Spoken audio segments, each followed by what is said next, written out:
So we will get started. Last time we completed chapter 2 in our session number 12. So we will begin a new chapter in this session, which is the 13th session, and the next chapter is chapter number 3. But before we begin, let's maybe read or hear some glories of Bhagavad Gita from the Gita Mahatmya. Gita Sugita Kartavya Kimanya Shastra Vistrahi Yaswayam Padmanabhasya Mukha Padmad Vinishritaha. Because Bhagavad Gita is spoken by the Supreme Personality of Godhead, no one need not read any other scripture. One need only attentively and regularly read Bhagavad Gita. In this present age, people are so absorbed in mundane activities, it is not possible to read all the Vedic literatures. But this is not necessary either. The one book, Bhagavad Gita, will be sufficient because it is coming directly from the lotus mouth of Sri Bhagavan Krishna. Yas Swayam Padma Nabhasya Mukha Padmad Vinishritaha. This is coming from the lotus mouth of the Supreme Lord. So this is not an ordinary book. This is not an ordinary message. This is message for our purification, to understand the real goal of life, to understand the real duties, and especially in this third chapter, we'll talk about karma. In chapter 2, we studied about a few things, which was the essence of Bhagavad Gita, Gita. The acronym for chapter 2 was Gita, Gita. Easy to remember, right? G stands for Guru. To understand the spiritual subject matter, we need a bona fide spiritual master or Guru. Guru is one who helps us to come out of darkness, who shows us the light. Om Agyana Timrandhasya Gyananjana Shalakaya Chakshur Unmilitam Yena Tasmai Shri Gurve Namaha. So, in this scenario, Krishna is Arjuna's Guru. And Guru helps us to understand the Sambandha. There are three things in Bhakti: Sambandha, Abhideya, and Prayojan. And we can also see that in chapter 2 as well. So Guru helps us to understand the Sambandha, to do the right Abhideya, which will lead to the right Prayojan. Sambandha is the identity, G-I. Who am I? Who is Krishna? What is my relationship with him? Who is the source of everything? I'm the spirit soul. I'm not this body. And my relationship with the Supreme Lord is as a servant of his servant. This is my true identity. When one's identity is properly established, when one is in one's true identity, then only one can strive for happiness. Otherwise, one will try to just work on the bodily level without knowing one's true identity. And that person is considered as a fool, one who does not know who he is or she is. And then comes to two duties. That is basically Abhideya. What we have to do, the conditional duties and the constitutional duties, keeping Krishna as the center. Someone is housewife, someone is a student, someone is a college grad, someone is a retired person, someone is a businessman, etc. We all have different conditional duties, but we all have one common constitutional duty, and that is to serve Krishna, to remember Krishna, to worship him in the different ninefold ways of bhakti. And that will lead to prayojan. That will lead to the topmost destination. One will become self-realized. One will become Sthita Pragya. One will become Atmarama, the A for Atmarama. Gita.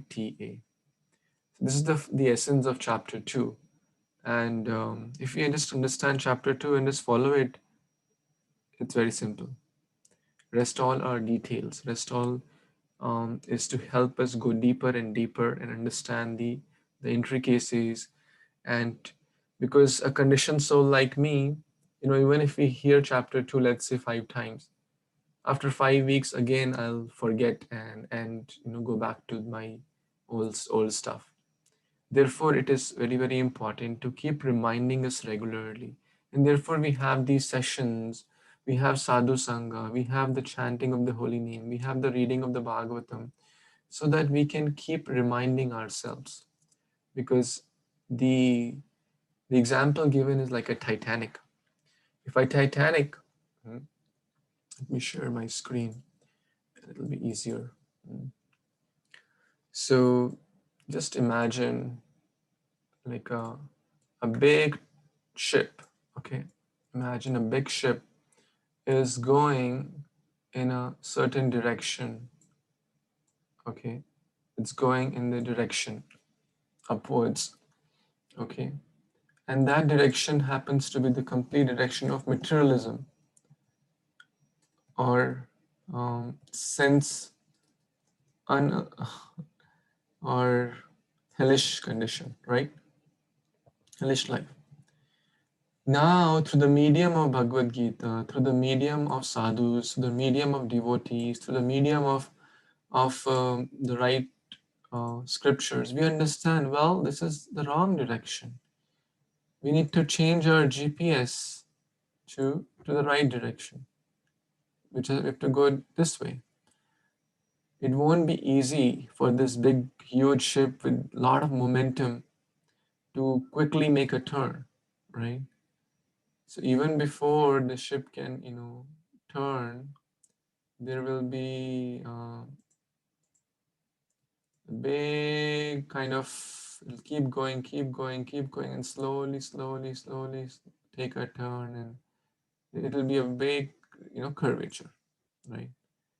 Therefore, we need the association of devotees to help us maneuver our life, to guide GPS, Guru Parampara system. So I just thought to share a quick background of chapter 2 before we kind of dive deeper into chapter 3. And before that, let's do some prayers, because whatever we discuss here, whatever we talk about here is not what I think or you think. It's all the message of Guru Parampara. Therefore, seeking their blessings, taking their permission, invoking auspiciousness or Mangalacharan is very, very, Mangalacharan prayers is very, very important.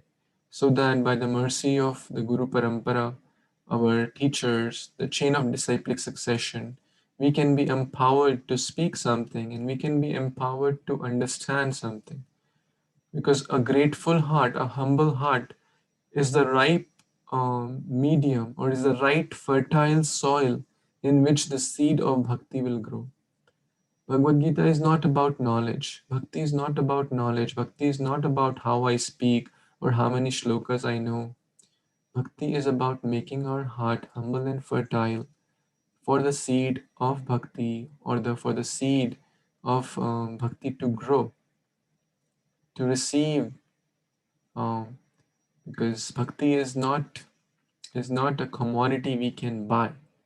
Bhakti is given by the Guru Parampara and based on our sincerity, humility, gratitude. So let's chant these prayers. Om Ajnanatimirandhasya Jnananjana Chakshurun Militam Yena Tasmai Shri Guruve Namaha.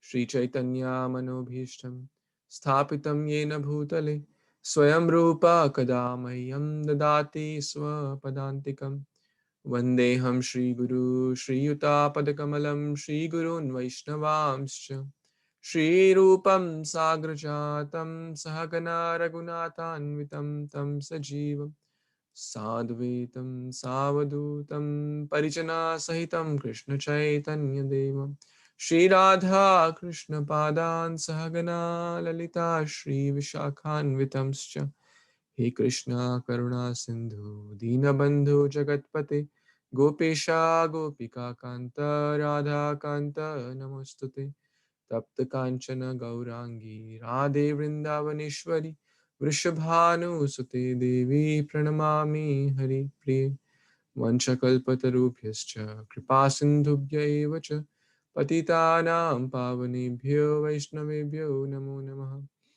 Mukam karoti vachalam pangum langayate girim Yat kripatamaham vande Shri Guru Dinatarinam Paramananda Madhavam Shri Chaitanya Ishwaram Guruve Gaurachandraya Radhikaya Tadalaye Krishnaya Krishna Bhaktaya Tadbhaktaya Namo Namaha Namo Kinchana Vittaya Nivritta Gunavrittaye Atmaramaya Shantaya Kevalye Pataye Namaha Namo Vishnupadaya Krishna Pristhaya Bhutale Srimate Bhakti Vedanta Swaminiti Namine Namaste Saraswate Deve Gauravani Pracharine Nirvishesha Shunyavadi Paschata Deshatarine Jai Shri Krishna Chaitanya Prabhu Nityananda Shri Advaita Gadadhara Srivasadi Gaur Bhaktavinda Hare Krishna Krishna Krishna Hare Hare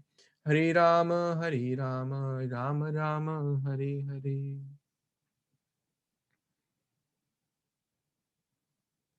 Hare Krishna, dear wonderful Vaishnavis, thank you so much for taking out your precious time to read Bhagavad Gita. My deepest gratitude for those who joined a little later.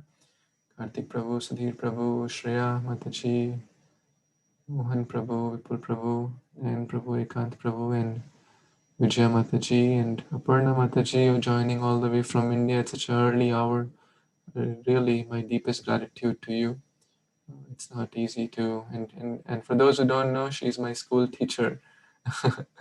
So in this, when I was in 6th, 7th grade, she has taught me, my brother, my sister, and still doing it. Thousands and thousands of children have learned not just the subjects from her, but also a great deal of values and morals, and which has certainly shaped us in for what we are today. So thank you so much for your um, deep sharing as a teacher and as a great example for the society. We're so indebted to you. And so let's begin chapter number 3, Karma Yoga. Okay, and raise your hand, as you know, for those who would like to read, so everyone can get a chance to read the translations at least. Arjuna Vacha Gyayasi Chet Karmanaste Mata Matta Buddhir Janardana Tat Kim Karmani Ghore Mam Niyojyasi Yo Keshava. Yes, Vidhi.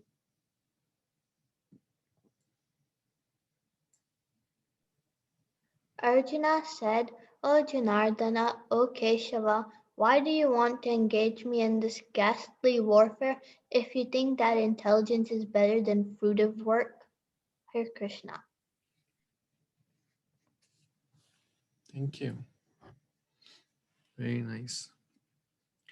So we'll discuss the subject, and in the after reading the next shloka also. The first two shlokas are spoken by Arjuna here. Pop quiz: how many verses chapter 2 has? Anyone knows? 72, Prabhuji. 72. Very nice. And how many chapter 1 has? 46. Okay.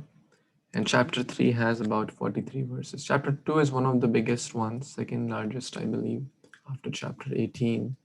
18 has about 78. So just some information you don't have to remember. 700 verses are there in Bhagavad Gita. This, I believe, all of you must be well aware that there are 700 verses. Can anyone tell me how many verses were spoken by Krishna in that 700, out of those 700 verses in the Bhagavad Gita? Anyone knows? Okay, for those who want to write, 574 verses are spoken by Krishna. How many by Dhritarashtra? Anyone? One. Only one. Only one. I think that's the first verse, easiest one. Dhritarashtra Vacha. Would anyone like to say? Lakshay, you want to speak that verse? Yes, Prabhuji. Dhritarashtra Vacha Dharmakshetre Kurukshetre Samaveta Yutsaha Mamaka Pandavascheva Kima Kurota Sanjaya. Very good. Thank you. And then comes Sanjay. Prabhuji, Yes. the original Bhagavad Gita was having around more than 500 shlokas when Vyasa wrote it. Later on, during these years, 5,000 years, slowly they have increased.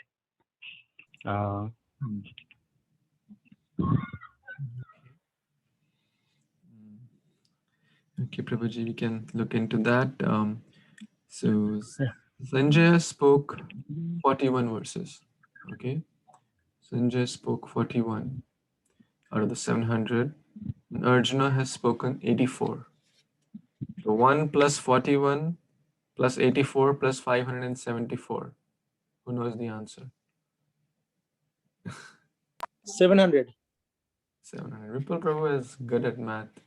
I guess that's why Viraj got the special award of in the junior program or something. So very good. Okay, it's just a fact thing for some of you may like facts. 141 and then 84 and 574. That's the composition of the 700 verses. So Arjuna opens up with a question. In chapter 2, Krishna has spoken a lot of things about buddhi, karma, jnana, senses, sense control, etc. Let's see the second verse and then we'll discuss this topic of Arjuna's questions. Vyami Shreneva Vakyena Buddhimo Hayash me Tad Ekam Vada Nishchitya Yena Shreyo Aham Apunyam. Yes, Lakshay?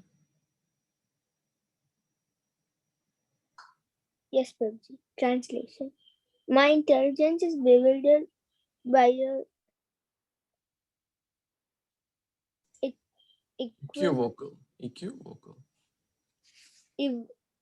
equivocal instructions. Therefore, please tell me decisively which will be most beneficial for me. Hare Krishna.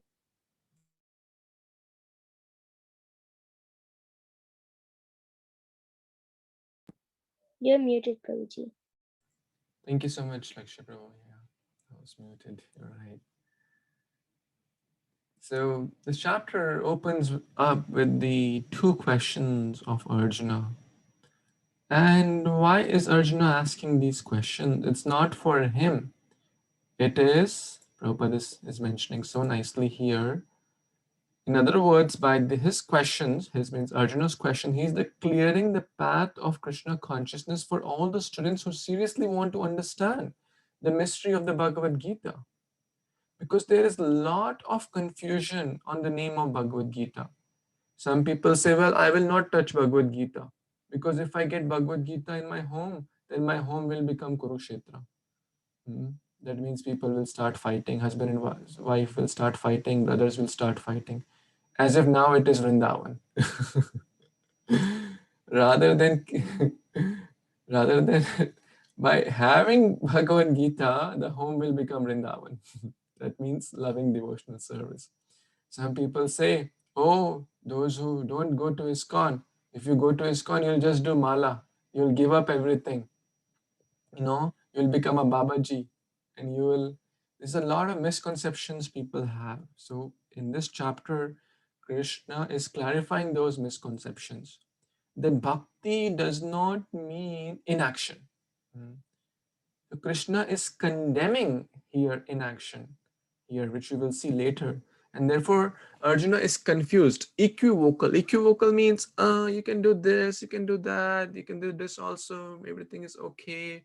Inaction, reaction, confusion. So should I fight or should I not fight? What is right? Tell me, Nishchay. Out of, tell me, Yat Shreya.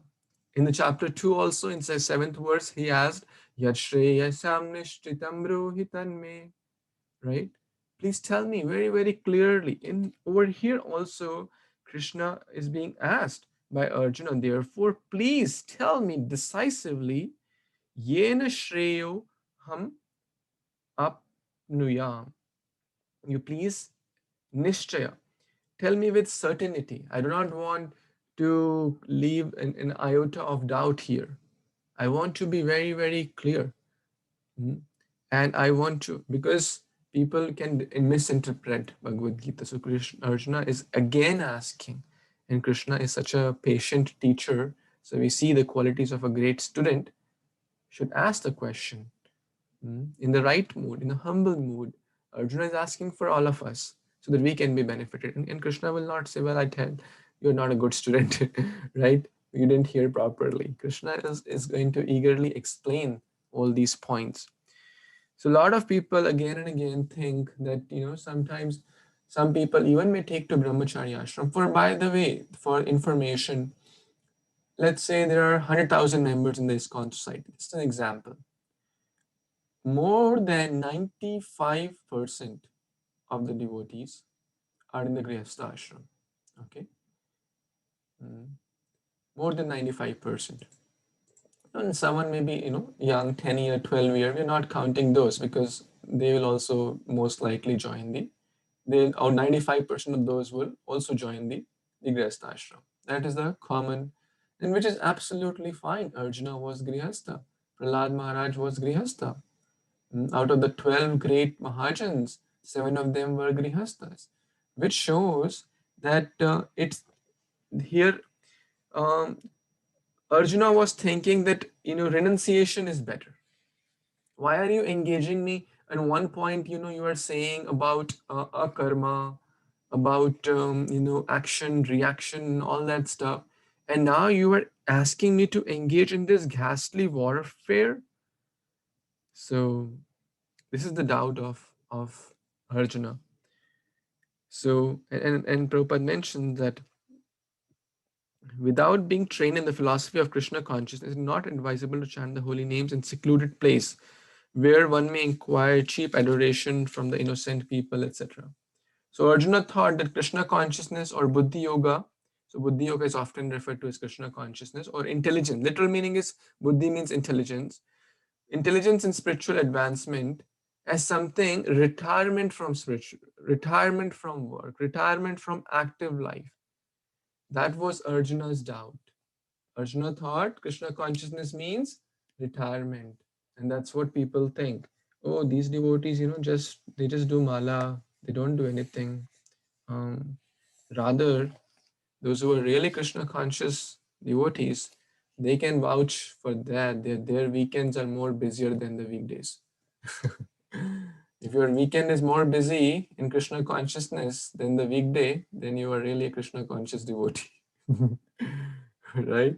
Prabhuji agrees with that. What in material life? People think, oh, weekend, I'll just go to the beach and just relax and take it easy, or I'll go fishing, I'll do deer hunting, I'll get up at 9, 10 o'clock and just take it easy. So this is not bhakti. Rather, a devotee is much more spiritually active, not for one's the sense gratification, but for spiritual advancement, because time is less. Now we know that. Now the world is coming, realizing that Kamala Dala Jala Jivana Talamala. We don't know when could be the last day. Every day we are hearing news of 30-year-old dying, 40-year-old dying amongst our family, friends, near and dear ones, relatives. They're not just old people in their 70s or 80s or 90s. Some of them are so young. Death does not distinguish. So better here, Arjuna is asking for all of us our clarity. What is spiritual life? People think that, some people become brahmachari, and what do? They sit in the temple. They just eat prasad. What they have to do, right? For those who say like that, they have not lived even one day of their lives. If they live one day of their lives, then they will understand that these brahmacharis are not lazy bunch of people who have, who had nothing else in the material world to do. We know devotees like Gauranga Prabhu and, so many wonderful Radhisham Prabhu. They are graduates from big, big prestigious institutes where people are dying to go in. IITs, MIT, some people are double PhDs. They have not given up their active life for pursuing something, for a path of laziness. No, their life are 100 times more active than their counterparts or their so-called friends in the material world. So this is a very, very important point to understand, because people have this doubt. A lot of people have this doubt that bhakti means to give up studies, to give up job, to give up family, go to the forest and just do some mala. This is not the real bhakti. This is not the general path. Most of the, as I said, 95% of the ISKCON devotees, well-wishers, initiated, non-initiated, etc., they are actively pursuing their material life. And for a devotee, actually nothing is material. Their job, their family, their career, their studies, everything is spiritual. Why? Because the goal is Krishna. If the goal is sense gratification, then that becomes materialistic activity. But if the goal for studies, for family, for bhakti, for business, everything, we can make that Krishna conscious, then it is no more just a material act, but it is an act of bhakti. These are the very good questions of Arjuna. Let's see what Lord Shri Krishna responds. Shri Bhagavan Uvacha Lokesmin Dvividha Nishtha Pura Prokta Maya Nagha Jnana Yogena Sankhyanam Karma Yogena Yoginam. Yes, Aparna Mataji, would you like to read? Hare Krishna. The Supreme Personality of Godhead said, O sinless Arjuna, I have already explained that there were two classes of men who tried to realize the self. Some are inclined to understand it by empirical, philosophical speculation, and others by devotional service.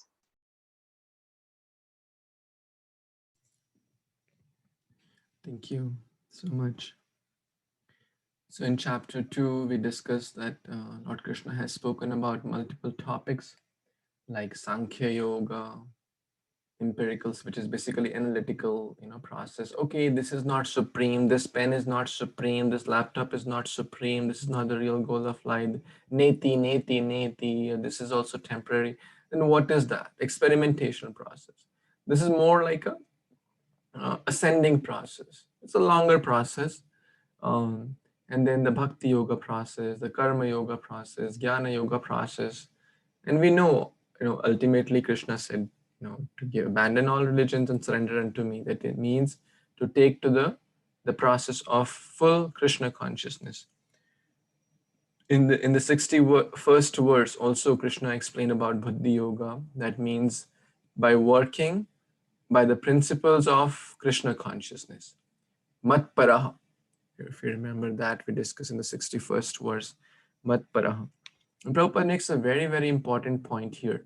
Religion without philosophy is sentiment, or sometimes fanaticism. Can anyone give example of this? Anyone would like to share an example? Religion without philosophy is sentiment or sometimes fanatism. And while philosophy without religion is mental speculation. You know, sometimes we see some fanatic people that, okay, what I'm doing is the best thing, and rest all are fools, they must be killed. That leads to fanatic ideas. So without understanding with the true purpose of religion, what is what is the philosophy behind it? What is God trying to tell in this religion? Because ultimately, what is the true purpose of all religion is to love Krishna, and a true person who. Therefore, we have to nicely balance the philosophy and the religion, or the sentiments and the theoretical understanding behind it. So the empirical understanding, or the jnana, and the karma, or the kind of the two parallel paths which lead to the same goal. Of these two paths, the path in Krishna consciousness is better. Very, very important. So there is an indirect process and there's a direct process. The indirect process is philosophical speculation. Oh, this is not Krishna conscious. So trying to figure out by our own. One may reach, but it is long. It is like trying to understand who is my father without seeking shelter of mother. One may be able to get to know that if when one keeps researching the DNA and the RNA and whatnot of all the people, one may, Prabhupada this was saying, one may come to the point of Krishna consciousness. And the other process is the direct process, which is Bhakti Yoga. So the point here is that Krishna has given multiple options in chapter 2. And Arjuna is confused. Actually, Arjuna is not confused, but we have discussed very, very clearly that he is put into that confusion state for all of us to understand. Krishna consciousness is the direct method for devotional service. Very, very easy, simple, and sublime. There are no hard and fast rules in bhakti. There are no, you don't have to like stand on one leg, go to the forest. Oh, only people of certain age group can perform, or only the males can perform, or only the females can perform, or you need $1 million to start bhakti, or you need a PhD to start bhakti. You all just need a real pure heart to start bhakti. Or even you don't need a pure heart, even if the heart is totally impure. We start bhakti, the heart will become pure. That's real PhD, to become pure-hearted devotee of Krishna. that is a very good qualification to have. So you all should try to be real PhDs, to become pure-hearted devotees. And how is that possible? Through the process of Krishna consciousness. Philosophical speculation and other processes, one can take that. That's not the recommended path. And it's very, very difficult also, which we will study later.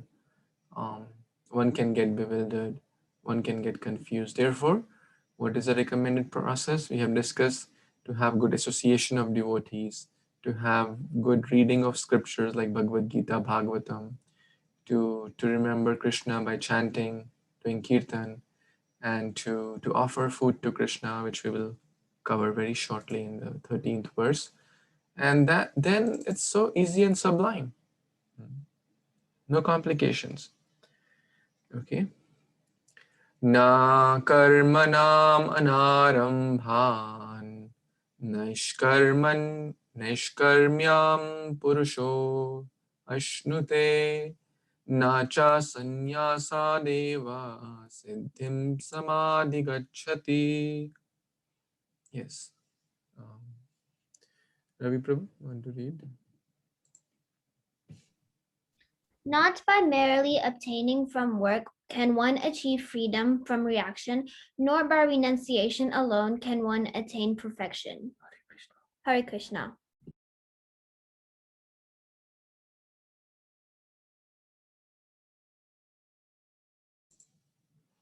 Hare Krishna. Thank you so much. So, freedom from reaction. What is the source of reaction? Who can answer that? Why is there reaction? Action. Okay. What is the Newton's third law, right? Every action has a equal and opposite reaction, right? Law of karma is kind of similar. As we sow, so shall we reap. बोया पेड़ बबूल का तो आम कहाँ से होए? If you sow a neem tree, then you'll get neem. You won't get mangoes. If you sow a mango tree, then you'll get mangoes. Now, someone can say, well, okay, action is leading to reaction. So what will I do? I will just stop the action. Correct? Then there will be no reaction. Correct? Good logic, right? So that's what Krishna is trying to address here. That not merely by stopping from work can one achieve freedom from reaction. And let's read the next verse also, because they kind of go together. So, anarambhat. That means if you don't even start the action, then there'll be no reaction. You'll be free from reaction. Correct? But that's not going to happen. Why that's not going to happen? Let's read the next verse. Nahi kaschit shanam api jatu tishtati akarmakrit karyate hya avasa karma sarva prakriti jair gunai. Yes, someone wants to read the translation? I can read, Prabhuji. Yes. Hare Krishna. Translation by A.C. Bhaktivedanta Swami Srila Prabhupada, Prabhupada ki jai. Everyone is forced to act helplessly according to the qualities he has acquired from the modes of nature. Therefore, no one can refrain from doing something, not even for a moment. Thank you, Prabhu. Thank you so much. Very, very nice. So fourth and fifth verse is, the fourth verse is kind of saying that we cannot renounce prematurely. Without purification of heart, sannyas is simply a disturbance to the social order, right? There are many sannyas doesn't mean to just wear saffron clothes. One can give up one wife in this life, but one can accompany the 6 wives. The 6 wives of lust, anger, greed, envy, pride, illusion. So what is the use of prematurely, kind of artificially, to get some name and fame and adoration? Oh, I'm a sannyasi. This is not really sannyas. This is a show of one's false ego. So, and Arjuna was also thinking, well, I'll just go to the forest and stop actions. And then Krishna says, Prakriti jar gunan. We are acting under the modes of nature. So Krishna is telling Arjuna, if you think that you will go to the forest, that over there also your Kshatriya spirit, your Kshatriya blood, your Kshatriya mentality will keep bothering you. And over there also you will be miserable and you will be unhappy and you'll continue to think of the war, because that's you're in that kind of mode of, and your varna is a Kshatriya. So based on one's varna and ashrama, one has certain things to do and certain do's and don'ts are there. Like Grihastha ashram has certain do's and don'ts. Sannyasa ashram has certain do's and don'ts. Similarly, Brahmanas have certain do's and don'ts. And Kshatriyas have some different do's and don'ts. So in short, Krishna is not approving of premature renunciation. Krishna is not saying to be dull and inactive. True devotee like Hanuman, he was not dull and inactive. He is an epitome of dedication, epitome of eagerness, epitome of enthusiasm, epitome of whatever you say, Lord Ram, I'll do it. Any genuine devotee, we see they are like, they have that spirit. Whatever Guru and Krishna wants, we will do it. And that is the process for purification. Not to do, oh, I feel like going to forest, I feel like not doing this, so I will not do it. Forget about what Krishna says, forget about what Guru says. This is not Bhagavad Gita. Arjuna had this mood to go to the forest, but did he really go? Did he fight? Although he didn't want to fight, although he wanted to go to the forest. This is the main message of Bhagavad Gita. To keep our desire, our so-called thoughts secondary. It's not wrong to ask questions. Arjuna also asked question because he was confused. He could not properly understand. And Guru helps the disciple understand the right and the wrong. And ultimately, the freedom was there. But Arjuna chose to follow Krishna's instructions because this is the real dharma. Now, can we stop acting? That's the next verse. Like, everyone is forced to act. So someone can say, I'll go to the forest. But what will we do? Can we stop acting even for a moment? Shana, Shanat api. We cannot even stop acting for a moment. Can anyone give example? We cannot stop acting even for a moment. Like breathing, Prabhuji. Like breathing. Yes, very good example. Thinking, right? You're thinking right now, when will this Shubha Vilas Govindas, he just keeps speaking, we have to go and take prasadam, and you'll stop, right? Right? Because we can't stop our thoughts. In 1 second, they get like hundreds of thoughts. And even one goes to the forest. Do you think that someone can live in the forest without acting? Without doing akarma? So akarma here is not the spiritual activity. Akarma in this shloka is basically not acting. So you have to understand in what context this word is used. Akarma krit. So one cannot remain jatu tishtati akarma krit. Even for a moment, one cannot do no activity. Right? Some people say, like, and Prabhupada was very, very revolutionary in this. Earlier, sannyasis were not traveling outside the India. You know that the sannyasis were not crossing the ocean. Sannyasis were not using the car. Imagine in 1930s or 40s, Bhakti Siddhanta Saraswati Thakur Maharaj, the Prabhupada's guru, was using car. At that time, it was very rare in the British era. He was using car at that time.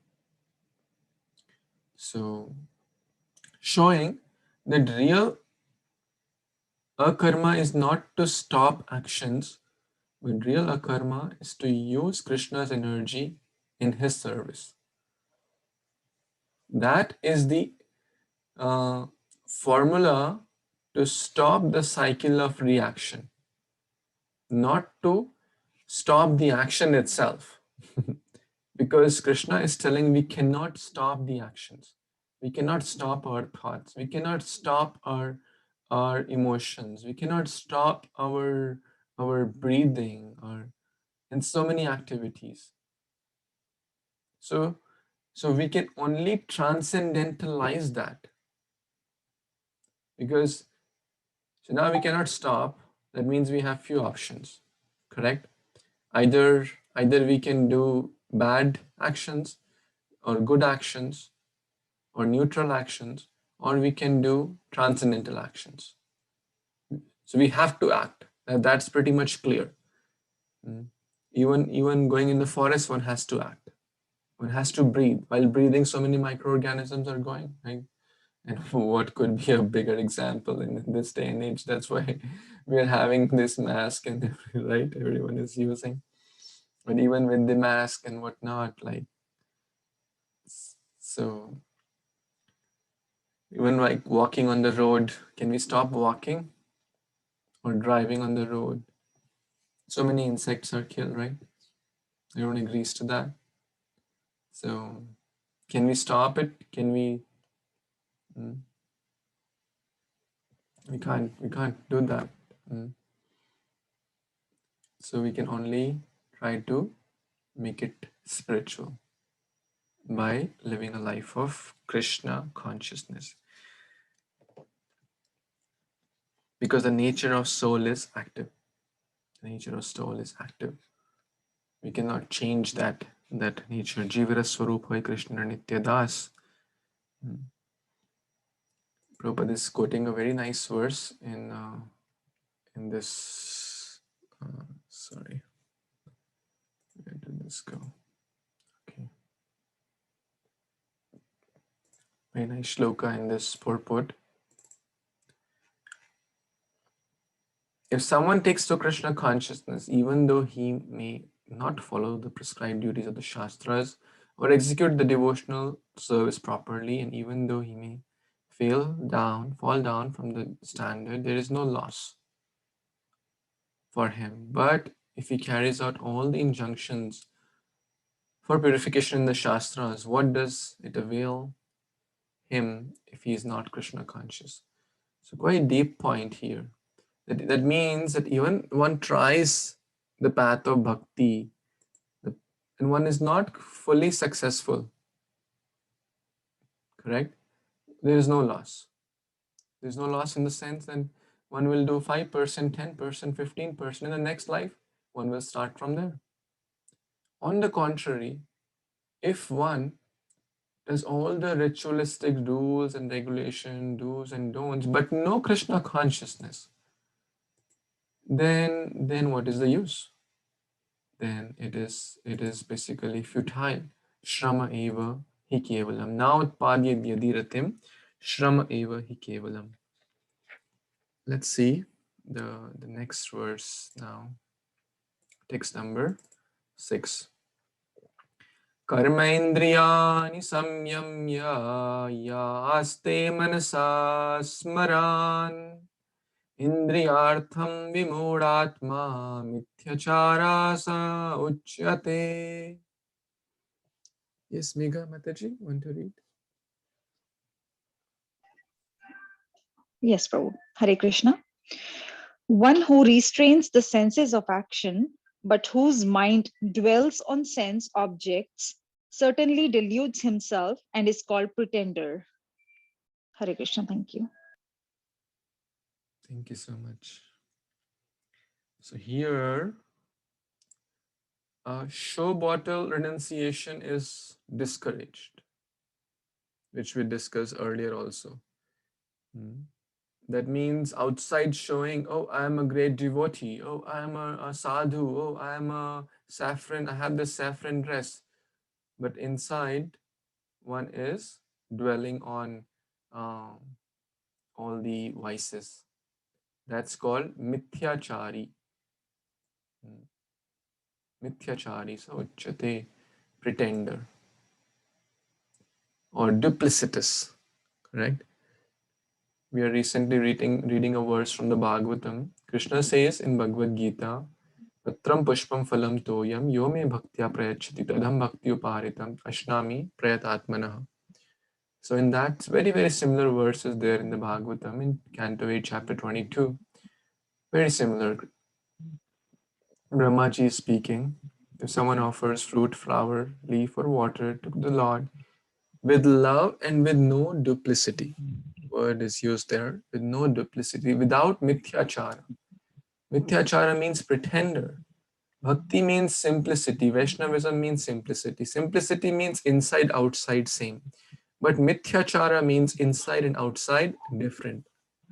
Showing something what we are not. Pretending something what we are not. Outside, wearing the dress of sannyasi, but inside mind dwelling on the sense object. Lord Chaitanya didn't like that. Mohan Prabhu, want to say something? Okay, you can raise your hand if you want to say.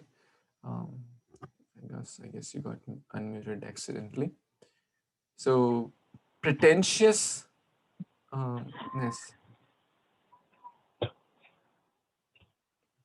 Yeah, Mohan Prabhu, you wanted to say something? You're unmuting yourself again and again.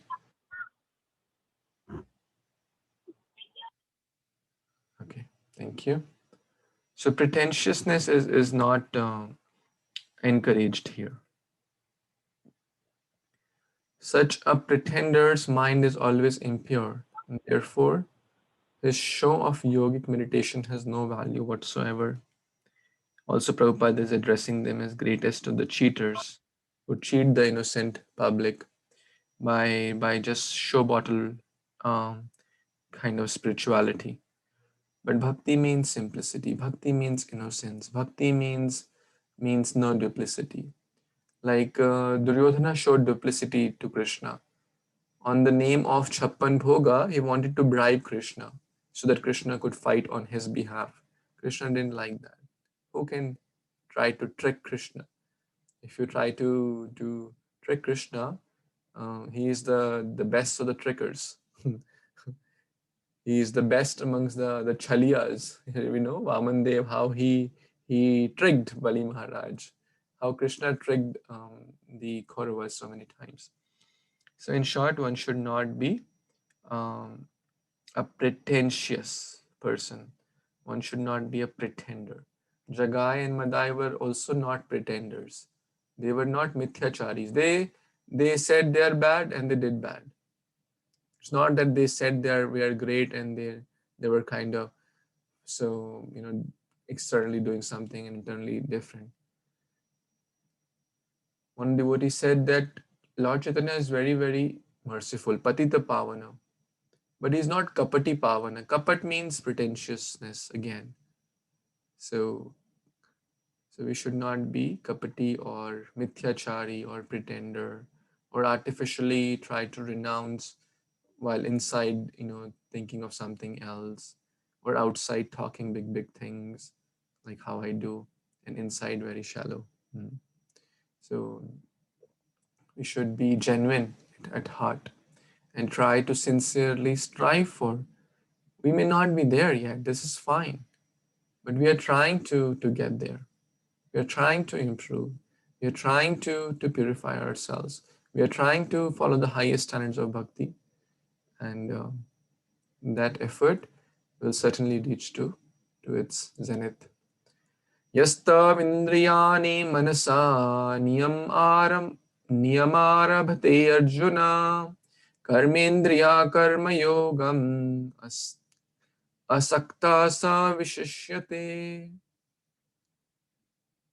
Yes, Manasa Mataji, you want to read?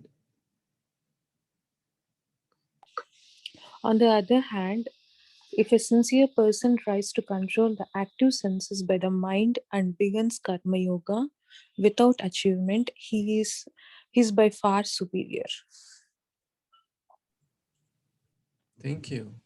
This is very, very nice verse and a very, very practical verse also.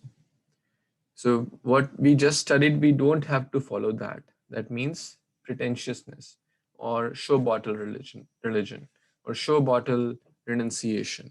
What do we have to prove? To whom we have to prove? All we have to prove is to Krishna, and Krishna knows our heart. If we are sincerely trying to do our best in Karma Yoga, here referred to as Krishna consciousness, it is fine. Krishna knows it is not easy.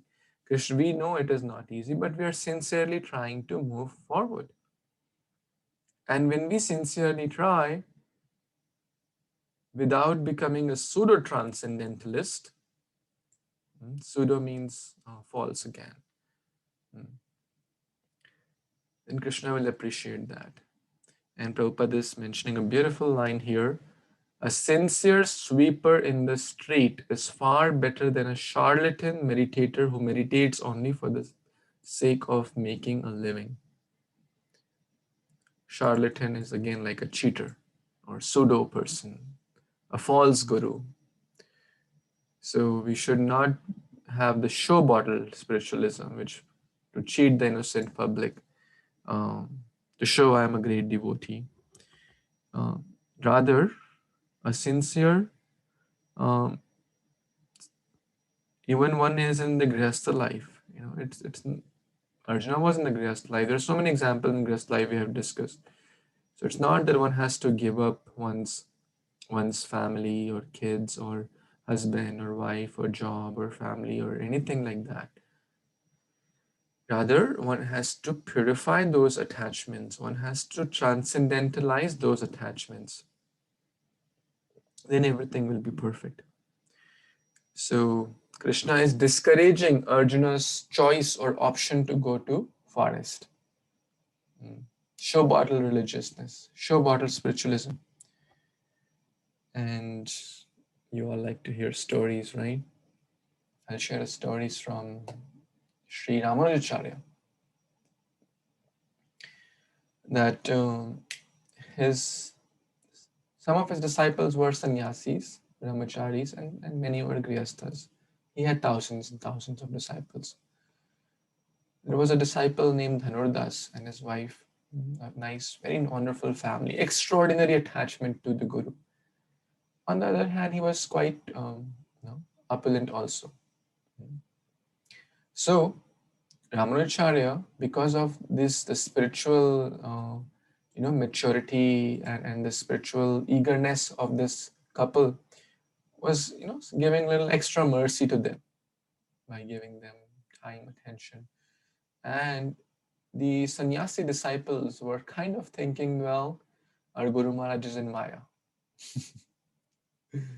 A disciple thinking that the Guru, and that too, a Guru like Ramanujacharya is in Maya or an illusion. And Ramanujacharya, being such a great soul, got to know what's going on in the mind of the disciples. So one day, and why the disciples were, the sannyasi disciples were thinking like that? Because they were thinking this Dhanudas is so attached person, so attached to his wife, family, and all that stuff, to money. And why is Guru Maharaj giving so much attention to him? Ramacharya understood. So one day what he did, these sannyasis have this, a kopin, or it's kind of a loincloth to kind of cover their private parts. So those were hanging in a kind of an array. There were hundreds of disciples. So what he did, he kind of moved the loincloth and maybe ripped apart there. It's just a straight piece of cloth, like a very insignificant thing. You can easily get, make like 20 of those from one dhoti, right? Or 50 of those from one dhoti. And guess what? Ramacharya did this in the night, and next morning, they all had a fight, a verbal fight. You tore my loincloth, you did this, mine is missing, or you must have taken this and that, and they were all fighting. Over what? A tiny piece of cloth. So pretty much, let's say 50 cents. It's worth 50 cents in modern day and age. They were all kind of like arguing, debating, you did this to me, mine, and next time I'll see you with this. And in the later, Amritsar saw all this, and later he said, this Dhanurdas? This Dhanurdas is quite an attached person to his wealth, to his wife. He's so attached. And the disciples were thinking, oh, now the Guru has become self-realized. Now the Guru has really understood what we had been trying to communicate forever. Now Krishna has kind of given him the Nami Buddhi Yogam Tam Yena Mamapayanti Te. Now Krishna has given him the intelligence so that he can understand the Hrudas, how attached and such a sense gratified he is. So Ramanujacharya said, why don't we do something? Maybe, let's take a test. Let's some of you go to his home, and when he's out and the wife is at home, try to steal the jewelry. I think that's a good plan. And then we will see when Dhanudas comes back, he must be so aggravated. He must be, so sad about this whole situation that the precious gold jewelry is gone. So disciples said, wow, that's a brilliant plan. And some of them volunteered for this task, which they had been eagerly waiting for. And then they went to the home of Dhanudas. And Dhanudas was out. It was a perfect time to get a chance to steal the wife's jewelry. And the wife was sleeping. So she was sleeping on the left side. So imagine, on the left side. She was not sleeping straight. She was sleeping on one side. That means the right side, the hand, and etc., were kind of open, and the left side was, of course, under her body. So the disciples saw that this wife is sleeping, and they started to take out the jewelry from the hand which was up, and they started to take the earrings from the one side of the body, all the jewelry which they could take from one side of the body. And the wife was not like fast asleep. She understood what was going on, but she didn't object anything. She acted as if she is totally asleep, so that and she was thinking in the heart, well, these are our god brothers, and that too, these are renounced god brothers. They are so worshipable devotees. Our Guru Maharaj must be in need of some funds. So this is a golden opportunity for me to be of some service. So let me do my best, and let me act as if I'm completely asleep. She's all doing this in the heart. Her eyes are closed. And then she realized that they had taken the jewelry from the one side. And then she wanted to kind of offer her complete self, and she wanted to offer the jewelry on the other side. So she very, very politely kind of took a turn, so that they could take the other side of the jewelry as well. But the disciples thought that, wow, oh, she's awake, and then they ran. So they took significant jewelry from her one side of the body, and guess what? They were all waiting outside, kind of hiding, waiting for Dhanurdas, the husband, to come and see how will he react? How will he react to this whole situation when he gets to know that all the jewelry has been stolen? So the wife narrated, you know what? Our Guru Maharaj must be in need of some funds to build some mutt or temple, or for some preaching work. The disciples came and they stole the jewelry, or not the stole, they took the jewelry. But I am so unfortunate. I wanted to give the other side of the jewelry, other part of the body's jewelry as well. But when I turned, that they felt that I am awake and not to be caught, they kind of flew away. And Dhanurdas was so sad, so sad, so sad about this whole situation. Why? He said, we are so unfortunate that we could only give half of the jewelry. Look at our misfortune. And she said, oh, my dear wife, why you didn't turn softly? Why you kind of gave them a feeling that you are awake? You should have turned softly so that they didn't feel like you are awake. So that was his mood, not complaining why the jewelry was gone, the precious jewelry was gone. And then Ramanujacharya said, look at this couple. And earlier, your 50 cent of kopin was gone, and you were crying like anything and fighting and arguing with each other for a 50-cent thing. And look at this couple who want to follow the mood of Bali Maharaj, give their complete self. Sarvasva Tomar Charane Sampiya. Krishna, everything belongs to you only. Who am I to give you anything? So a sincere householder is better than a charlatan meditator. Of course, this is a lesson we have to take. All glories to Ramanujacharya and all glories to all his disciples, whether brahmachari, sannyasi, grihastha, etc. All these great souls do these pastimes to teach us a lesson But the lesson, and even in Prabhupada's movement, we see there are so many wonderful grihasthas and there are so many wonderful sannyasis and so many wonderful brahmacharis who were the couples, the three young couples.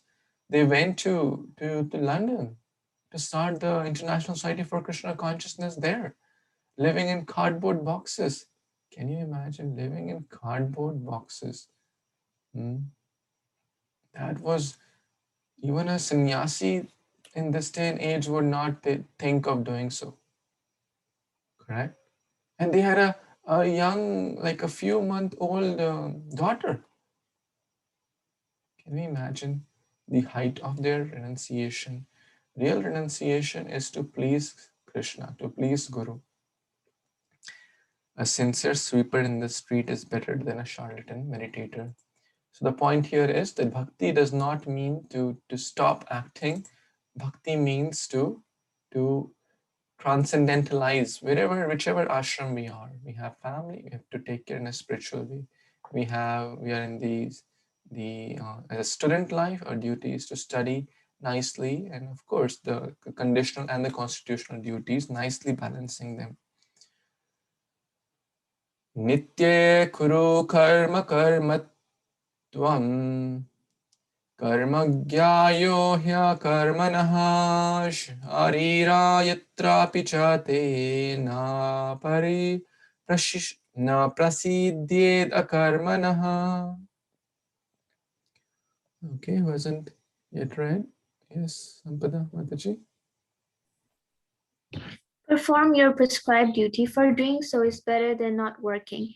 One cannot even maintain one's physical body without work. Hare Krishna. Hare Krishna. So I think we are discussing this point again and again, that inaction or akarma is not encouraged. Even to, let's say one stops walking, stops breathing, stops eating, stops drinking. What is the next step for him or her? Stops living, right? Correct? You stop eating, stop drinking, stop walking, stop breathing, then stop living. And that means that's death, right? So one cannot even maintain one physical body. You want to maintain the physical body, what to speak of, let's say, take the spiritual element out for a few moments. Even if we take the spiritual element out for a few moments, even to maintain the body, we need to work, we need to cook food, we need to use our legs, our hands, our mouth. So laziness is discouraged here. Bhagavad Gita, does not encourage laziness. People sometimes think, if I read Bhagavad Gita, I'll become lazy. Bhagavad Gita is encouraging transcendental action, nishkama karma yoga.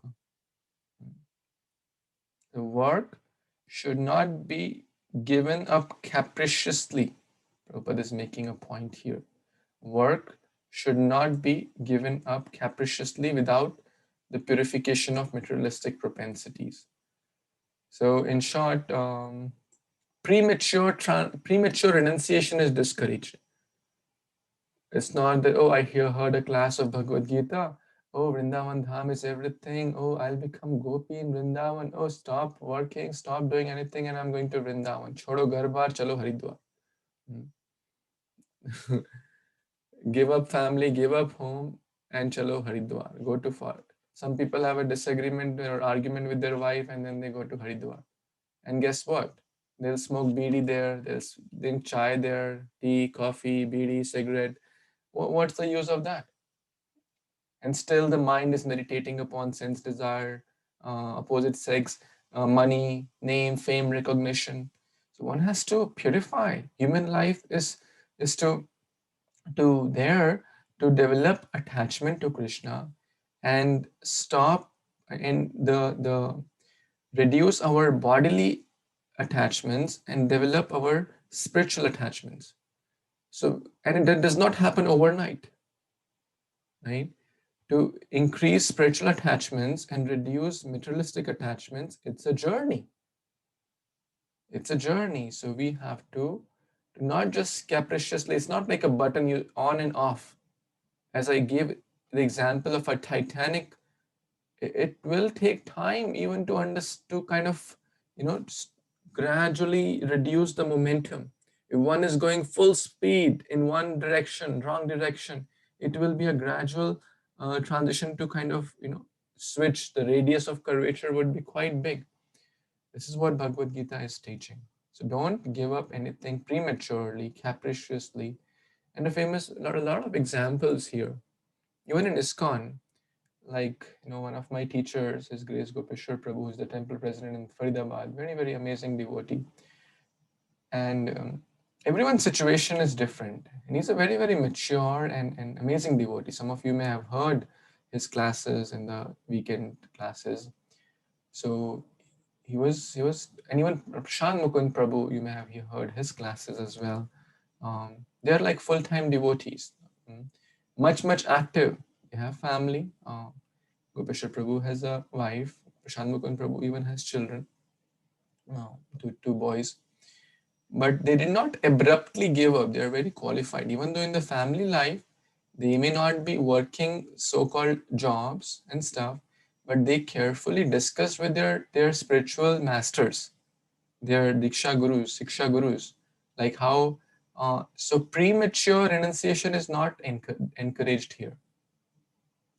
That does not mean that one should work till the fag ends of one's life. The ashramas are nicely designed. So we have to nicely plan our lives so that slowly we can reduce our material attachments, go down. At the same time, the spiritual attachments are going up and up. And at the right age, for some it could be 50, for some it could be 55, for some it could be even 45. That depends on a lot of factors, one's family situations, one's financial situations, one's level of bhakti, most importantly. But one should not kind of keep planning to work till like 70 years or 75 years or, and most people get a heart attack on the Monday at work. That's a statistic. So we should nicely plan our lives and nicely plan does not mean stop charity. So extremes are always bad. Bhagavad Gita is not encouraging extreme. Planning, saving, and forget about the present charity, forget about the present. No, that's not good either. And so extremes are discouraged. Any extreme is discouraged. Work extra, get extra money. And then what? Compromise bhakti today. So one of the great devotees, His Grace Anand Prabhu, asked his guru, His Holiness Radhanath Swami Maharaj, that Maharaj, I think it's a good idea. I should work these 10 years like a dog, like very, very hard, 20 hours every day. And then I have to only work 10 years. Then I can just retire. Good idea, right? Then I will be having sufficient funds to manage the rest of my 30 years, probably, which I'm going to live, comparing, like the average lifespan. So this Guru Maharaj didn't encourage that, because you'll be compromising the 10 crucial years of bhakti and the spiritual life. And who knows that we have 10 years to live, right?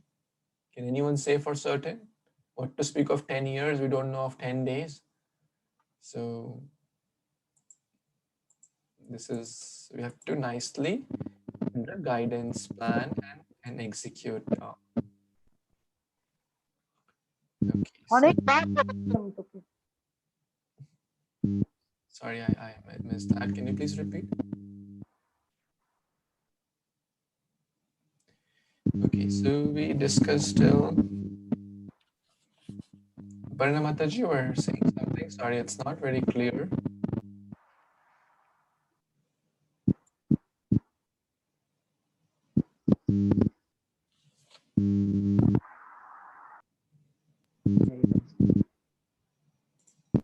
Okay, maybe you can type in if maybe there's some issue on the network side.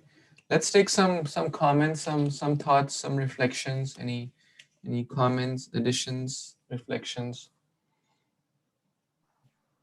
Yes, Sheetal Mataji.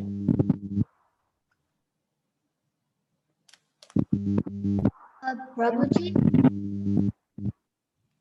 in the beginning, when you said that Krishna consciousness is Buddhi Yoga, I thought it was Bhakti Yoga. Is it the same or both? It is the same, but Arjuna kind of misunderstood it.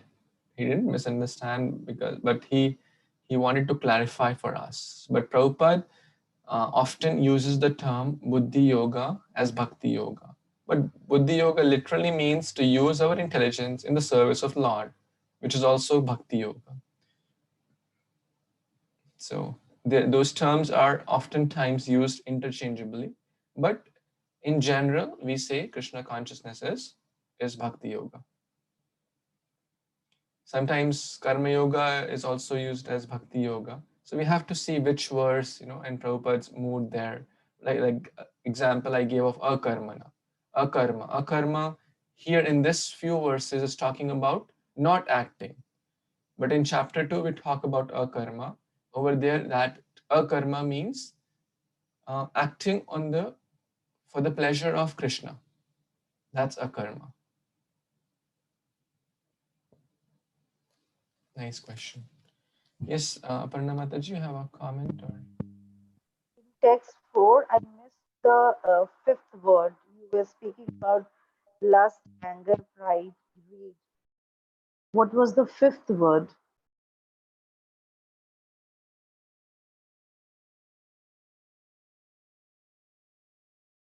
You're on mute, Prabhuji. I could not get your question properly. Can you try to reconnect? There is a lot of disturbance on. Can you please reconnect? In text 4, you were talking about five words, isn't it? So that was lust, anger, pride, greed. I missed the fifth word. What was the fifth word? Did anyone get the question? Sorry. I think Prabhuji, what Mata is asking is those six vices like the Kam, Krodh, Lobh, Mad, Moh, Matsar. So she basically missed the other two. She missed the two part of it. Yeah. Is that Okay. right?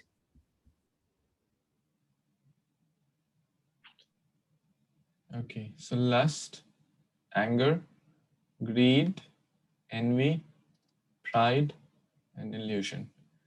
These are the Shad Anarthas. They are unlimited, but these are the main ones. These are the main anarthas. So the example is that one may give up one wife and be surrounded by these 6 wives. Does that answer your question? Thank you. Thank you. Thank you so much. Anyone else has any other comment, addition, any reflection? Yes, Sheetal Mataji? Prabhuji, does the law of karma, like action reaction, does it apply to thoughts? It's a very good point.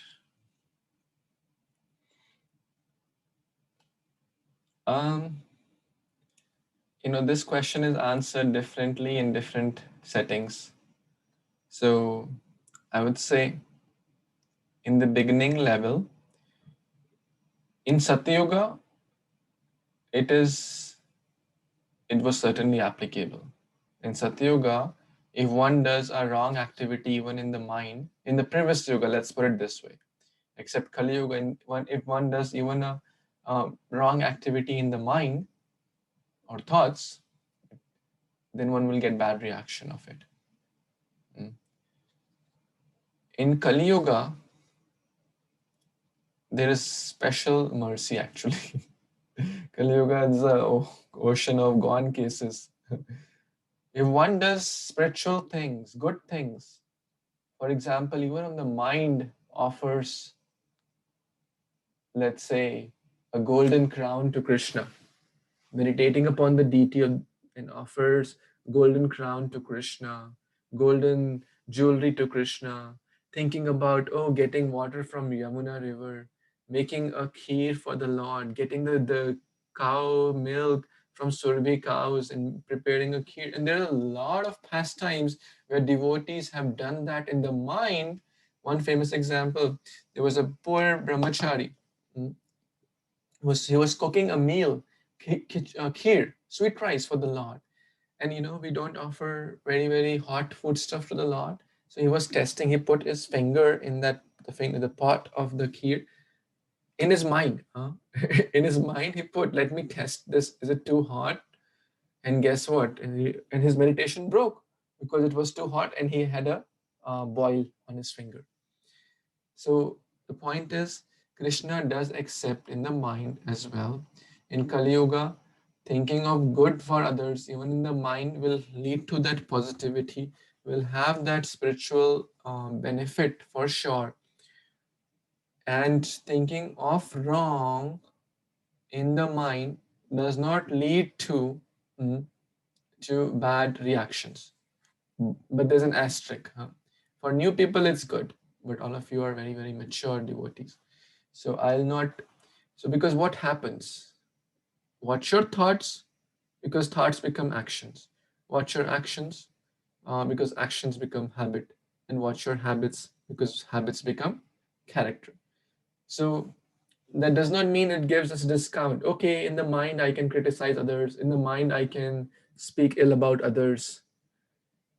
If knowingly, unknowingly, because of past baggage, it comes, that's a different story. We have to purify it. We have to consciously, and that's also mentioned. If the unknowingly mind goes in a bad direction, we have to bring it back to the right thing. But if we are doing it voluntarily, then we are setting up ourselves for failure. Then we are setting ourselves, because those thoughts, those negativity will manifest very soon in the words and very soon in the actions as well. And that will take us to the cycle of action and reaction. So that's what I have learned from senior Vaishnavas. Does that help? Yes, Prabhuji. Thank you. Hare Krishna. Any more thoughts, additions, comments, reflections? Reflection is not just a question. It's basically like a paraphrasing of something really struck you. That's basically reflection. It's not a question. It's something from the discussion we had, from the verses and the purports and the translation, which really struck you, or kind of, was very insightful to you today. Anyone wants to share? Yashoda Mataji, you want to say something? And Renu Mataji, I request you also say one thought at least, something inspired you or from Bhagavad Gita today. Yes. Yeah, the thing, I'm sorry, can I continue? Go ahead. Yeah, today, the topic, what you said, that bhakti doesn't mean leaving all your responsibilities and being detached to the family life. That really struck me, because from few days I was having that question in my mind, that should I leave everything after my kids settle down? Maybe my kids are now 10 and 8, 6, 7 years old. So I thought, once they are 15 or 12, can I leave everything and go in some aloof place and then, just sit with chanting God and all that stuff? That again, I was thinking that, is it right leaving everybody at that stage and then doing something like that? Because I find peace there. Is that a selfish motive? Then that thought was going on, and you explained me today that bhakti can be done in gruhatashramam, and 90% of the people are with the family life. So that really, the thinking process has changed for me. I think I need not leave anything, but create my own space to be in Krishna conscious. Thank you. That's very insightful. And when that space is created together as a family, then Bhaktivinoda Thakur says that when I come home, I feel like Vaikuntha. So that would be ideal, but I understand life does not go the ideal way. But yeah, when we sincerely try, Krishna will help. Yeah, that changed a bit, and I'm still thinking in a different angle now. Yeah, that's not the way that you have to leave everything our responsibilities and then go for Krishna conscious. I think I can be in the middle of this life and be also Krishna conscious, and chanting his mantra, Maha Mantra, also give me that same satisfaction. Thank you, Prabhuji. Thank you. It was a good session today. Yeah. Thank you. Every session I have a question and you solve the problem. It really is true that Bhagavad Gita has answers to your questions. So whenever I listen to your classes, the thoughts keeps on going on in my mind, and I get the answers in some or the other way. Thank you. That's Thank you all, so much. Yeah, that's all the words of the Supreme Lord, Krishna. true. It's like the manual of life has question to all the challenges of life. So thank you so True. much. True. Hare Krishna. Thank you. Krishna. Yes, Yashoda Mataji, one last comment or addition. Hello, Prabhuji. I was just thinking about what you said regarding thoughts. During this pandemic, we have all, most of us have been touched with the sadness and tragedy. And we in families, friends, and relatives, and, extended group of our friends. But yeah, in this, we feel like when we have our thoughts going through this mind, which is telling us like, okay, this is all that's going to happen, which is bad. And if you think of having positive thoughts and bringing out the positiveness from whatever, whether it is bhakti or whether it is doing something good for your family or to the community, returning what you can, brings us immense of happiness and contentment. And that's what I felt like. Yes, you do have thoughts, and I still have these scary thoughts that come in the mind in the night before we sleep. But just chanting or having his presence in your heart, and then feeling that positiveness fill up your heart and your mind and your soul, really helps you move along and see the brighter side of this, and hope that this ends soon for every one of us, because here it's not like one or two people, and everybody all over the world is facing this. And so yeah, this has helped a lot, and it has given me the strength and courage to overcome that loss that we had faced, and also be the strength for whoever needs it. Thank you, Prabhuji. Yeah. Thank you so much. No, that's so true that a lot of people are going through a very difficult time. It's a time of great challenge for thousands and millions of people. And everyone is in a fearful state. So tomorrow we have a very, very special class by Her Grace Nitai Sevani Mataji of overcoming fear. Because everyone is fearful in this situation, in this world, in this bhaya. So I highly recommend everyone tomorrow morning at 9 a.m. Eastern to please join. The link is the same to join that. She's a very wonderful Vaishnavi in Hyderabad, Visakhapatnam area. She's a school principal and also a PhD, and not just in material life, but a pure-hearted devotee as well. So in both materially and spiritually, very, very well accomplished. So please try to attend that if possible. And that will really help us to overcome our fears and insecurities we all may be going through. Okay, but thank you so much, Ishda Mataji, for sharing your thoughts and concerns. So I guess a little over 7, so we can pause here and continue with the next verse next week, which will be Saturday again evening. So thank you again for all your time, patience, and enthusiasm to read, hear, understand Bhagavad Gita, and to have this family-like atmosphere, this good association to nurture us, to help us grow in our spiritual life. Thank you so much to all the devotees. Srimad Bhagavad Gita Upanishad ki jai, Srila Prabhupada ki jai, Samaveta Gaura Bhaktavinda ki jai. Thank you so much. Hare Krishna. Hare Krishna. Hare Krishna, Krishna, Prabhu. Hare Krishna. Hare Krishna, Prabhuji, Prabhuji. Hare Krishna. Hare Krishna, everybody. Prabhuji.